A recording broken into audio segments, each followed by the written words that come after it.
جی، ہری پور میں یہ افسوسناک واقعہ تھانہ ہتار میں پیش آیا، جہاں پر ریل گاڑی کی ٹکر سے وہاں پر ایک نجی فیکٹری وولٹا جو کہ بیٹریاں بناتی ہے، اس میں کام کرنے والا مزدور ندیم نامی جو ہے وہ گاڑی کی ٹکر کے بعد ریل کے پہیوں کے نیچے کچلا گیا۔ ہری پور انڈسٹریل ایریا میں یہ ریلوے پھاٹک نہ ہونے کی وجہ سے جو ہے یہ حادثہ پیش آیا، اور یہاں پر آپ کو بتاتا چلوں کہ یہ حادثات معمول کا ایسا بن چکے ہیں۔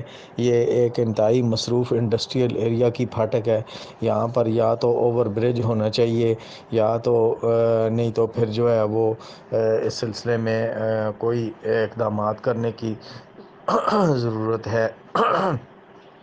یہ نوجوان جو ہے یہ ریلوے لائن کو کراس کر رہا تھا، نوجوان کے دھڑ سے ریل گاڑی گزر گئی، جس پر اس کے جسم کا نچلا حصہ مکمل طور پر وہ کچلا گیا۔ نوجوان کو ڈسٹرکٹ ہیڈ کوارٹر اسپتال پہنچا دیا گیا۔